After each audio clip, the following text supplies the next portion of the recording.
जय जगन्नाथ। जय मां किचकेश्वरी। मोर सबू भाई भौणी मां मौसी मानंको मोर नमस्कार। माननीय राष्ट्रपति द्रौपदी मुर्मू जी, राज्यपाल श्री हरिबाबू जी, यहां के लोकप्रिय मुख्यमंत्री मोहन चरण मांझी जी, उप मुख्यमंत्री कनकवर्धन सिंह देव जी, प्रवती परिदा जी, उड़ीसा के मंत्री गणेश सिंह खुंटिया जी, कृष्णचंद्र महापात्र जी, सांसद नवाचरण मांझी जी, मनमोहन सामल जी,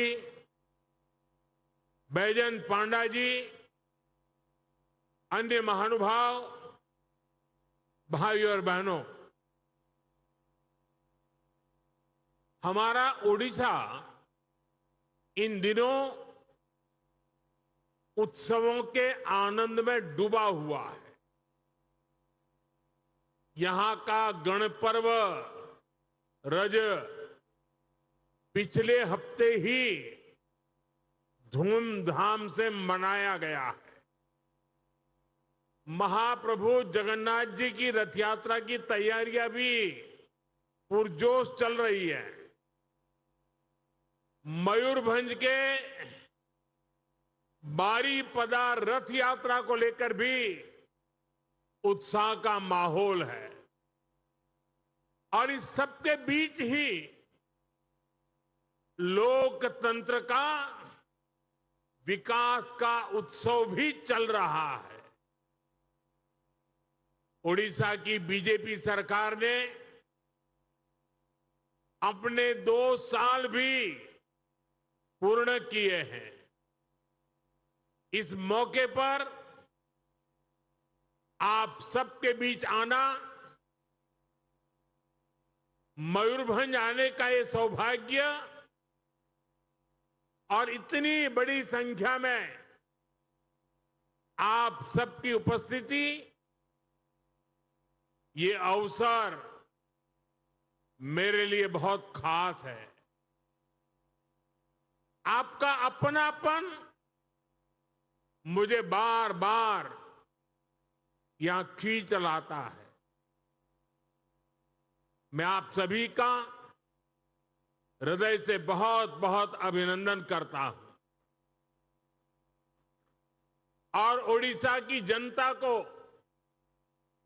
डबल इंजन सरकार में विकास यात्रा की भी बधाई देता हूं, शुभकामनाएं देता हूं। साथ ही इस अवसर पर मैं पंडित रघुनाथ मुर्मू जी, डॉक्टर दमयंती बेसरा जी और श्री चरण हेम्ब्रम जी जैसी महान विभूतियों को भी नमन करता हूं। रघुनाथ मुर्मू जी ने संथाली भाषा के लिए ओल चिकी लिपि का निर्माण किया था। हमारी सरकार ने संथाली भाषा में भारत के संविधान को प्रस्तुत किया है। ओडिशा की संतानों को पद्म सम्मान देकर सम्मानित किया है। पिछले 2 वर्षों में ओडिशा सरकार भी इन सभी विभूतियों के सपनों को पूरा करने में दिन रात पुरुषार्थ कर रही है। साथियों, आज का ये अवसर इसलिए भी विशेष है क्योंकि मयूरभंज की धरती पर पली बड़ी उड़ीसा की बेटी माननीय राष्ट्रपति जी हमारे बीच उपस्थित है। आज उनका जन्मदिन भी है। मैं राष्ट्रपति द्रौपदी मुर्मू जी को जन्मदिन की हार्दिक बधाई और शुभकामनाएं देता हूं। मैं उनके दीर्घायु होने और उत्तम स्वास्थ्य की कामना करता हूं। जगन्नाथ जी भगवान के श्री चरणों में प्रार्थना करता हूं। उड़ीसा की बेटी आज देश के इतने बड़े पद पर पहुंची है, हमारा मार्गदर्शन कर रही है। ये हम सभी के लिए बहुत गौरव की बात है। राष्ट्रपति जी का व्यक्तित्व, उनका उदार और सहृदय स्वभाव, राष्ट्र और समाज की सेवा के लिए उनका अटल समर्पण, उन्होंने मयूरभंज ही नहीं पूरे उड़ीसा की पहचान सशक्त की है। मैं इस अवसर पर उनका विशेष रूप से अभिनंदन करता हूं। साथियों, ये कार्यक्रम जब बना तो इसमें मूल कारण तो लॉजिस्टिक था। लंबे अरसे से यहां आने के लिए चर्चा चल रही थी, लेकिन कोई तालमेल नहीं बैठता था। 21 जून को अंतर्राष्ट्रीय योगा दिवस कोलकाता में तय हुआ, तो फिर मैंने कहा अच्छा है, आज बंग दिवस भी है, तो क्यों न मैं सुबह मयूरभंज होकर के शाम को फिर कोलकाता के कार्यक्रम में जाऊं। और इसके कारण ये 20 जून तय हुई, लेकिन कुछ चीजें ऐसी होती हैं जिसकी मंगल कामनाएं ईश्वर अधीन होती है, और इसलिए आज एक शुभ मंगल हो गया कि राष्ट्रपति जी का जन्मदिन भी मुझे आज उनके गांव में जाकर के उनको शुभकामनाएं देने का अवसर मिला। साथियों, आज मैं राष्ट्रपति जी के साथ पहाड़पुर भी गया था। मैं इस क्षेत्र के बच्चों के लिए उनके द्वारा बनाए गए स्कूल भी गया। बच्चों के साथ कुछ यादगार समय बिताने का अवसर मुझे मिला। मैं देख रहा था बच्चों के चेहरों की चमक, राष्ट्रपति जी की उपस्थिति और आत्मीयता। वहां मुझे ऐसा कुछ भी नहीं लगा किसी बच्चे को यह लगा हो कि राष्ट्रपति जी आई है। हर बच्चे को लगता था उनकी मां आई है।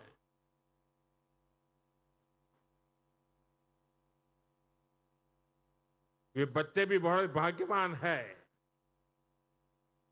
कैसे इस क्षेत्र के गरीब, वंचित और आदिवासी समाज के बच्चों को प्रेरणा मिल रही है, उन्हें देश के लिए कुछ बड़ा करने का आत्मविश्वास मिल रहा है।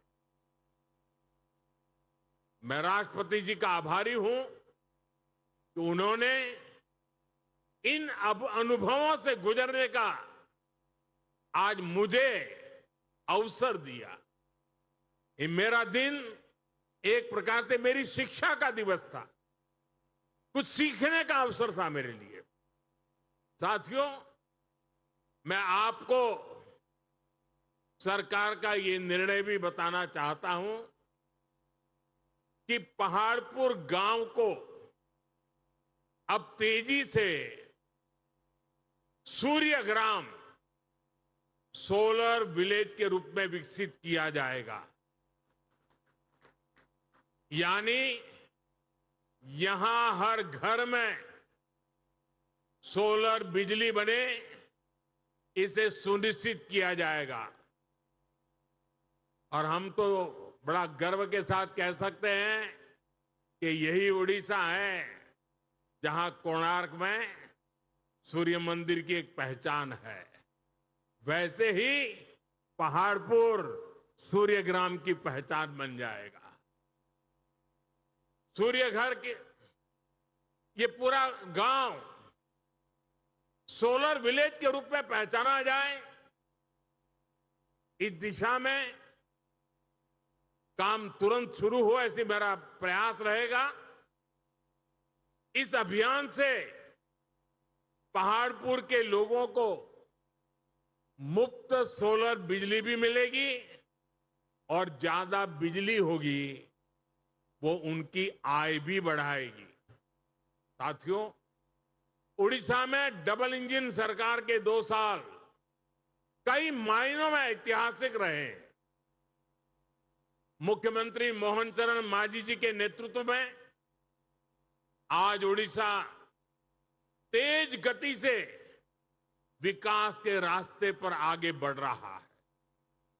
आज यहां गरीब कल्याण की योजनाओं से सामान्य मानवी का जीवन बदल रहा है।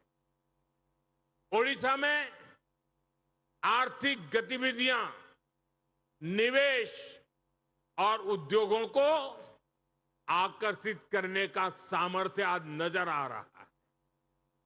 यहां रोजगार के नए अवसरों के लिए तेजी से काम हो रहा है। साथियों, केंद्र सरकार का विजन है पूर्वी भारत के विकास से भारत का विकास। इसलिए हम पूर्वोदय की नीति पर काम कर रहे हैं। जिस पूर्वी भारत को कांग्रेस के दौर में पिछड़ेपन का पर्याय बना दिया गया था, आज वो प्रगति का प्रवेश द्वार बन रहा है। आज ओडिशा खुद इस बदलाव का साक्षी बन रहा है। साथियों, ओडिशा के पास समुद्र है, खनिज संपदा है, कृषि की शक्ति है और सबसे सामर्थ्यवान यहां युवा प्रतिभा है। इस सामर्थ्य का पूरा उपयोग करने के लिए हम मिलकर काम कर रहे हैं। इसलिए आज ओडिशा में रेलवे इंफ्रास्ट्रक्चर में रिकॉर्ड निवेश हो रहा है। नई सड़कें और आर्थिक कॉरिडोर बन रहे हैं। पोर्ट्स का विस्तार हो रहा है। ऊर्जा, सेमीकंडक्टर, ग्रीन एनर्जी और आधुनिक उद्योगों में निवेश आ रहा है।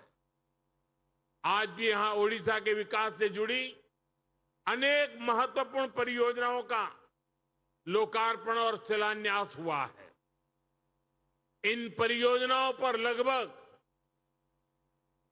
47,000 करोड़ रुपए खर्च किए जाएंगे। बिजली, सड़क, रेलवे, स्वास्थ्य और शिक्षा से जुड़ी इन परियोजनाओं से आप सभी लोगों को बहुत सुविधा होने वाली है। मैं इन परियोजनाओं के लिए उड़ीसा के लोगों को बहुत बहुत बधाई देता हूं। साथियों, हमारी सरकार उड़ीसा के संसाधनों को उड़ीसा की संभावनाओं में बदल रही है। उड़ीसा में बड़ा निवेश आए, यहां नए उद्योग लगे, इसके लिए उत्कर्ष ओडिशा जैसे अभियान चलाए जा रहे हैं। इसके तहत अब तक करीब 20 लाख करोड़ रुपए के निवेश प्रस्ताव मिल चुके हैं। 3.5 लाख करोड़ रुपए से ज्यादा की अनेक मेगा परियोजनाओं पर भी काम चल रहा है।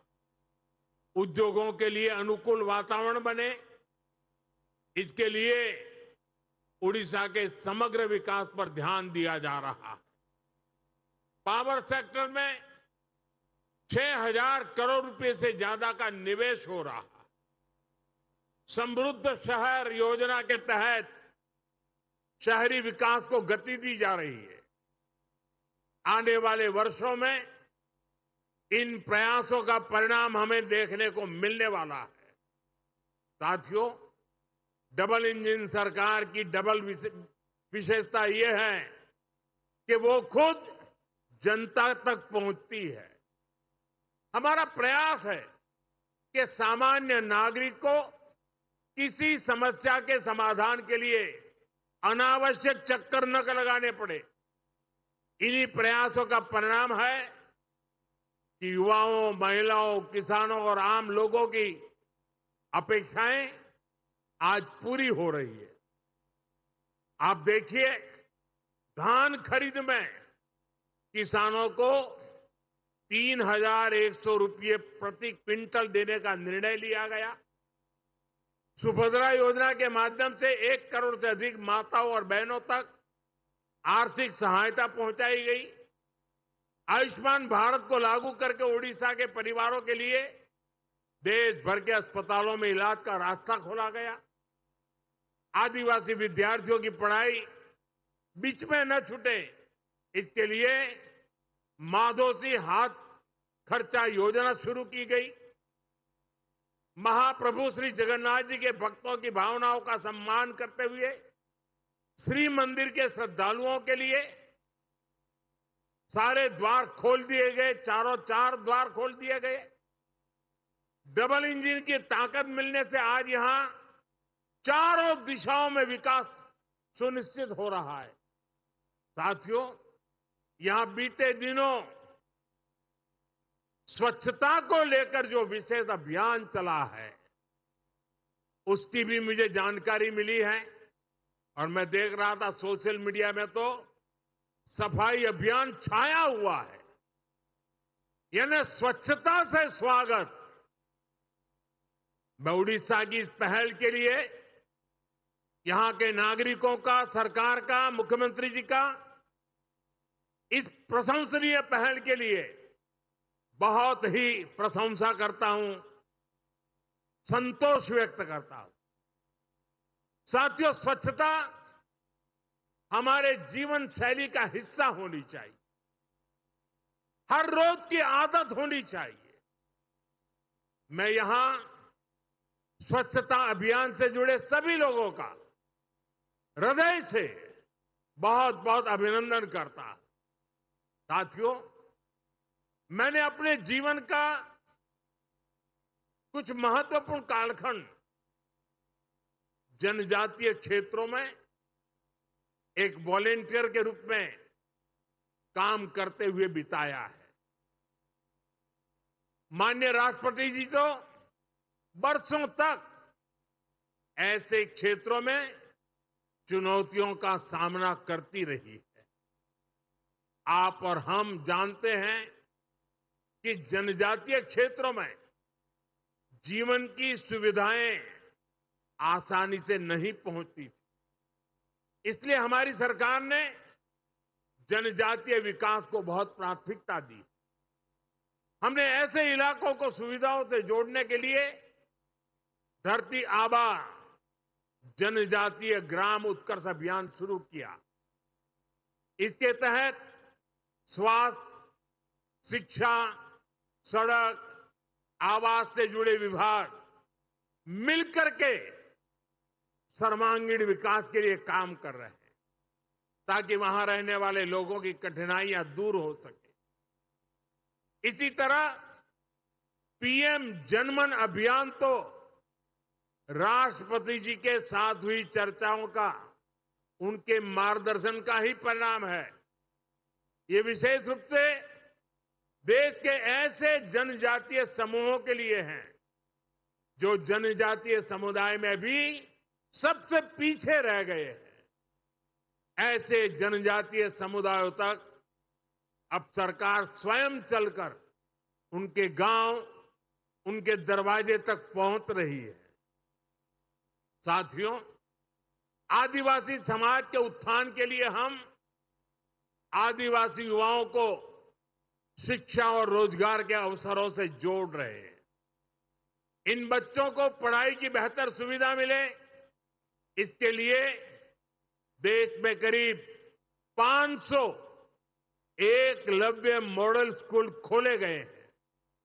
करीब 750 एकलव्य स्कूल स्वीकृत किए गए हैं। प्री मैट्रिक और पोस्ट मैट्रिक लेवल पर 1.5 करोड़ से अधिक आदिवासी बच्चों को सैकड़ों करोड़ रुपए की स्कॉलरशिप दी गई है। मुझे ये बताते हुए भी खुशी है कि यहां मयूरभंज में एक और नवोदय विद्यालय बनाने के लिए भी स्वीकृति दे दी गई है। साथियों, दूर दराज इलाकों में रहने के कारण जनजातीय समाज स्वास्थ्य से जुड़ी कठिनाइयों का भी शिकार रहा। सिकल सेल एनीमिया जैसी बीमारियां एक बहुत बड़ी चुनौती रही है। हमने इनके खिलाफ देश भर में अभियान चलाया। 4 करोड़ से ज्यादा हेल्थ कार्ड बांटे। मुफ्त इलाज के लिए करोड़ों आदिवासी लाभार्थियों को आयुष्मान कार्ड दिए। जल जीवन मिशन के तहत घर घर साफ पानी पहुंचाया जा रहा है। इन प्रयासों का परिणाम आज हमें दिख रहा है। आदिवासी समाज दशकों पुरानी कठिनाइयों से बाहर आ रहा है और विकास की मुख्यधारा का हिस्सा बन रहा है। साथियों, आने वाले समय में हमारे सामने 2 महत्वपूर्ण पड़ाव है। 2036 में उड़ीसा के गठन के 100 वर्ष पूरे होंगे और 2047 में भारत की स्वतंत्रता के 100 वर्ष पूरे होने वाले। यानी उड़ीसा और देश का लक्ष्य एक ही दिशा में है। ओडिशा की अर्थव्यवस्था मजबूत होगी तो भारत मजबूत होगा। मुझे ओडिशा के सामर्थ्य पर भरोसा है।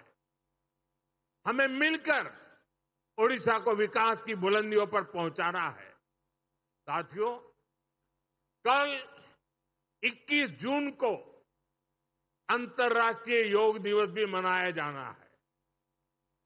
ज्ञान और योग की धरती ओडिशा, योग यहां के संस्कारों का हिस्सा रहा है। मैं ओडिशा की धरती से पूरे देश से, पूरी दुनिया के लोगों से आह्वान करता हूं, आप सब ज्यादा से ज्यादा संख्या में योग दिवस में हिस्सा लें। मैं एक बार फिर आप सभी को आज के अवसर और विकास परियोजनाओं की बहुत बहुत बधाई देता हूं।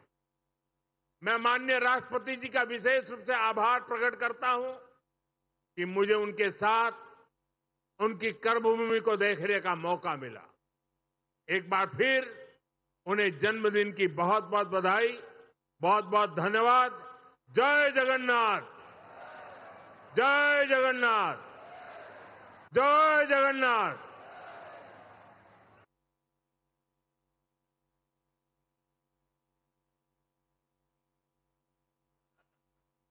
माननीय प्रधानमंत्री जी के प्रेरणादायी उद्बोधन हेतु हम हृदय से उनका हार्दिक धन्यवाद ज्ञापन करते हैं।